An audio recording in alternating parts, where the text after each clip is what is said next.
Hey guys, welcome back to the channel. Cameron here. So today I'm going to discuss a couple of updates in regards to the economic injury disaster loans. So here are 5 things in regards to the economic injury disaster loan. So first and foremost, I did get a $1,000 draw for my personal business. I'll go ahead and show you a screenshot right here just to indicate that, I did indeed receive it from the SBA. So I actually received this from the SBA without getting a phone call at all. So I think I may have mentioned this in a prior video about the economic injury disaster loan, but all of my clients that had received a draw prior to me getting my draw had stated that they were not contacted by an SBA rep at all. They received the draw in their account. A lot of them woke up in the middle of the night and just saw in their bank account that they had that draw. So again, if you applied for the economic injury disaster loan prior to the funding running out the first time, just be watching your bank account because you're probably not going to get notified from the SBA prior to receiving that draw. So before I move away from the first topic, I just wanted to make sure to give you my personal experience, to show that it does appear that they are still working through the past economic injury disaster loan applications,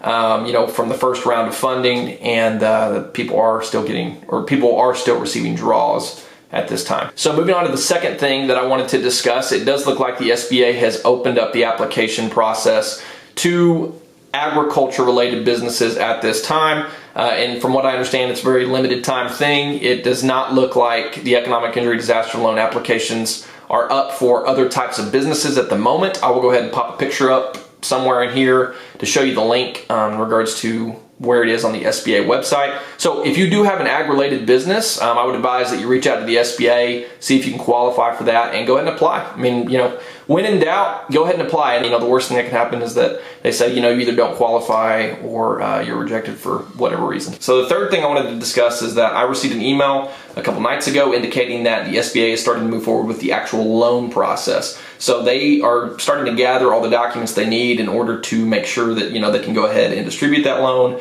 Now, I'm not sure quite yet how it's going to work in regards to how the money is going to be dispersed. What I think will probably happen, since this is what happened with the PPP, is that the SBA will, get all your documents rounded up, approve you for an allocated amount, and then I would assume that you'll probably go through a local lender in order to acquire that loan. I'm not certain that's how that's going to work, but just based off of the experience that I have with the payroll protection program and working with clients, it does appear that that's probably how it's going to work.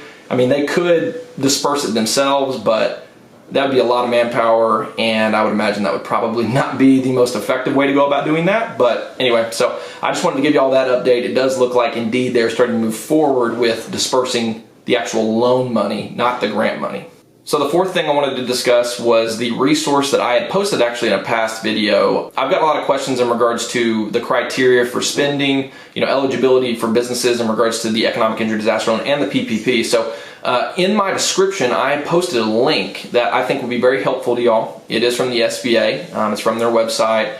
And it gives you, a full list of how the actual economic injury disaster loan grants and loans work. It gives you, the eligibility of your business, the criteria for spending, all that good stuff. And it actually has a second section that talks about the payroll protection program and walks through all about how it works in relation to, how you acquire it and, what makes you eligible, the criteria for spending, etc. So I think that's a fantastic resource. I think there's a lot of misinformation going around on the internet right now. So I think it's best that you just go get it straight from the SBA and interpret it yourself, or either sit down with a lender or an accountant and walk through it together. If it's the payroll protection program, I would highly advise that you walk through that with your lender. If it is the economic injury disaster loan, I would highly advise you reach out to either your accountant or CPA or at least an SBA rep and discuss that. And that actually is going to lead into my fifth thing that I want to talk about, which is go and get information from reliable sources. I mean, this is so prevalent on the internet, especially in today's world, that people will go to YouTube, which is, I know what you're doing right now, but please just hear me out. I'm advising that you go seek out more reliable resources. Read those things for yourselves. Don't just take somebody's word on YouTube or in some blog and go run with it. Please, I highly advise that you either seek legal or professional counsel and that you go to